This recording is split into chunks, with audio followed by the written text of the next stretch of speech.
Welcome to cinema update. அட்லியோடைய இயக்கத்தில் அல்லு அர்ஜுன் நடிக்கிற 22வது படம் இன்னைக்கு அந்த படத்தோடைய ஃபர்ஸ்ட் லுக் வந்து ரிலீஸ் பண்ணியிருக்காங்க. இந்த ஃபர்ஸ்ட் லுக்கில் அல்லு அர்ஜுனுடைய கெட்டப்பே வந்து ரொம்ப டிஃப்ரெண்ட்டாக இருக்குது. அதாவது மனிதன் பாதி மிருகன் பாதி கலந்துருக்க மாதிரி இருக்குது. அது இல்லாமல் இந்த படத்துக்கு ராக்கா அப்படின்னு பேர் வச்சுருக்காங்க. எதுக்காக இந்த ஒரு பேரை செலக்ட் பண்ணியிருக்காங்க, இந்த படம் எப்படி இருக்க போகுது, இதை பற்றி தான் இந்த வீடியோவில் பேச போகிறோம்.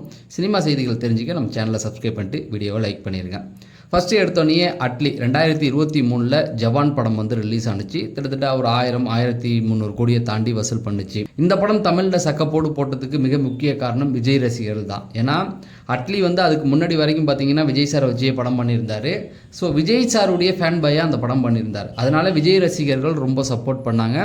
எப்படி ஹிந்தியில் ஒரு பெரிய மாஸ் கலெக்ஷன் இருந்ததோ அதே போல் தமிழிலும் இருந்தது. இந்த பக்கம் பார்த்தீங்க அப்படின்னா அல்லு அர்ஜுன் அவருடைய கடைசி படம் பார்த்தீங்கன்னா புஷ்பா 2 கிட்டத்தட்ட ஒரு 1400 கோடி வரைக்கும் இந்த படம் வசூல் பண்ணதா சொல்கிறாங்க. இந்த படம் வசூலுக்கு காரணம் பார்த்தீங்கன்னா அல்லு அர்ஜுன் சொல்ல முடியாது. படம் ரிலீஸுக்கு முன்னாடி பார்த்தீங்கன்னா ஒரு நாள் தேட்டருக்கு போயிருந்தார். அங்கே அந்த கூட்ட நெரிசலில் வந்து ஒரு அம்மா பையன் 2 பேர் இறந்துட்டாங்க. அந்த டைமில் அவரை கைது பண்ண போய் ஸ்டூடெண்ட்ஸ்லாம் வீட்டுக்குள்ளே இறங்கி அவரை அடிக்க வந்து இந்த மாதிரியான விஷயங்கள் தொடர்ந்து போனனால என்னாச்சு அப்படின்னா அதுவும் ரொம்ப வைரலாகி தொடர்ந்து படத்துக்கு வந்து கூட்டங்கள் சேர ஆரம்பிச்சுது.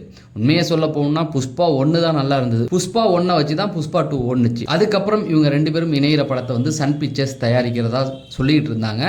அதுக்கப்புறமேட்டுக்கு சன் பிக்சர்ஸே வந்து ஒரு அஃபிஷியலாக ஒரு ப்ரோமோ மாதிரி ஒன்று வெளியிட்டாங்க. இதில் பார்த்தீங்கன்னா அல்லு அர்ஜுன் ஹீரோயினாக வந்து தீபிகா படுகோன் இருந்தாங்க.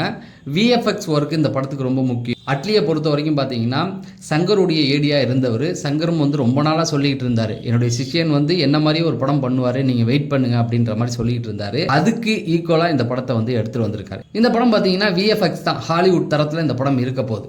இப்போ இந்த படத்துக்கு ராக்கான்னு பேர் வச்சுருக்காங்க.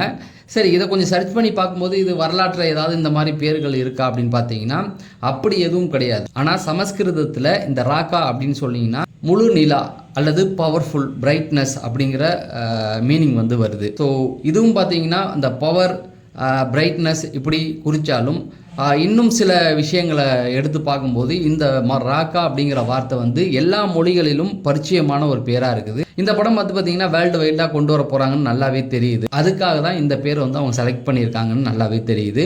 அதுக்கப்புறம் பார்த்தீங்கன்னா சர்வைவல், சக்தி, இந்த மாதிரியான மீனிங்லாம் வந்து இந்த பேருக்கு வந்து குறிக்குது.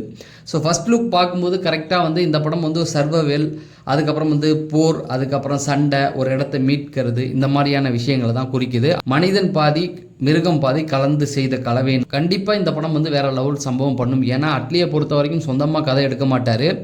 ஏதோ ஒரு ஹிட்டான ஒரு படத்தோடைய ஒன்லைனை எடுத்துக்கிட்டு அதுக்கு இவர் தனி ஒரு ஸ்க்ரீன் பிளே தான் பண்ணுவார். அப்படி பார்த்தீங்கன்னா இதுவும் ஏதோ ஒரு ஹாலிவுட் படத்துலேருந்து திருட்டினதாக தான் இருக்க போகுது. ஸ்க்ரீன் பிளே வந்து டிஃப்ரெண்ட்டாக பண்ணுவார். விஸ்வல் ட்ரீட்டும் இருக்கும் அப்படிங்கிறது நல்லாவே தெரியுது.